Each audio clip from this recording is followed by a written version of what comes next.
I'm going to talk a little bit about their new home. First, the heater. There's a little bulb right there. That's what gradually heats it up.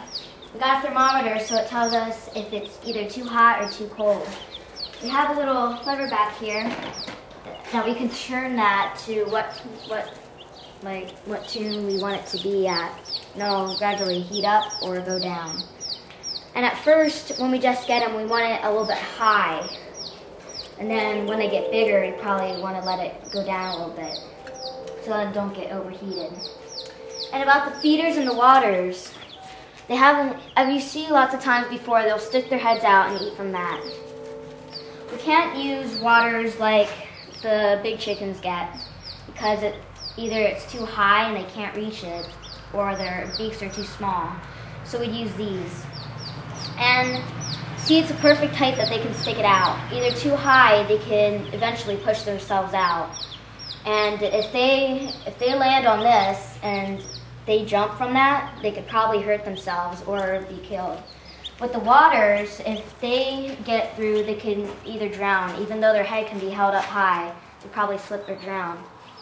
So either too low, they can't get their head out exactly, and too high, they could either squeeze themselves out. And we got probably one chick. I used to have one chick, and it didn't work very well because she was very lonely, and I used to use this thing, and there's only one chick inside, so she was very lonely. My neighbor and I got 16 chicks, and I think it worked better because now they're not lonely at all. And I think they like their new home. When they get bigger, they can move out, and we can make a net. Happy Chick Day. So we've got quite a few different breeds here. That black and white one right sort of in the middle of the screen, she's a barred rock.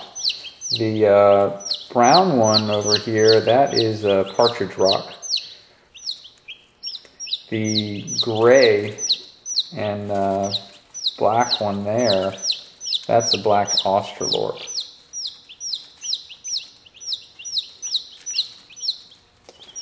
And then we have Delaware, which is, they're typically yellow, and sometimes they'll have a stripe on their head. See if I can find her. I think she's the one that's eating right here. That's the Delaware that's in here. The Buff Orpingtons, they're typically yellow. That's probably going to be this one right here. And the speckled, this guy here, the speckled gray and black one, that is a silver laced, actually more like a gray, yeah, I guess a speckled gray and black. That's a silver laced Wyandotte. There should be a New Hampshire in here, which is going to be a reddish yellow, which is probably going to be this guy right here. And then there's a white rock, which is also yellow, so it's going to be probably the one next to the one with a little puffball on his head. And that guy, he's a crested breed. That's actually a white Polish. And there's a good chunk of Red Rangers, and those are going to be these kind of reddish yellow ones, and there's a good chunk of them. And they are actually a little bit bigger than the others. The broiler breeds tend to grow a little faster. They eat quite a bit. The chicks are now 4 or 5 days old, and we've had a couple of issues. We had some problems with pasting up on a couple of the birds, and basically we just took a warm, damp cloth and wiped it off, and then took another part of the cloth that was dried and tried to dry them a bit. And we've had to do that multiple times, and that's worked pretty well. And the only issue with pasting up is that if you fix them up once, it's probably not going to be good enough. Usually you have to do it multiple times until they finally get over it.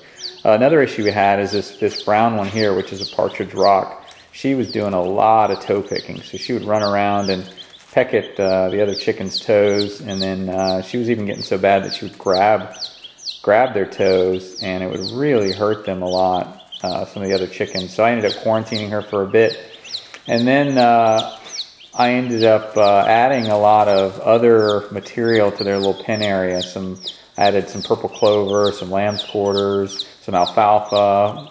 We added a few little rocks just to give them a little bit more interest so it wasn't quite so boring in here, and then some straw, of course. And that seemed to stop a good chunk of the toe picking. She's no longer doing those dysfunctional things, which is good. So this is this little brown partridge rock there. She's the one we've had major problems with as far as her toe picking and really harassing the other chickens. Let's see if she does it. I kept her there all night, so let's see if she continues to do it. See that? Oh, there she does again. She grabs a toe. Yep, she grabbed a toe.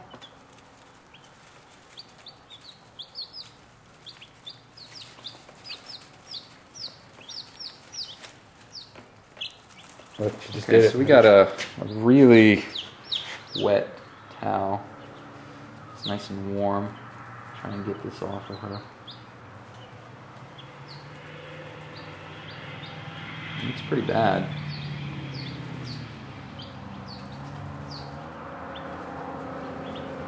It's coming off, but it is pretty bad.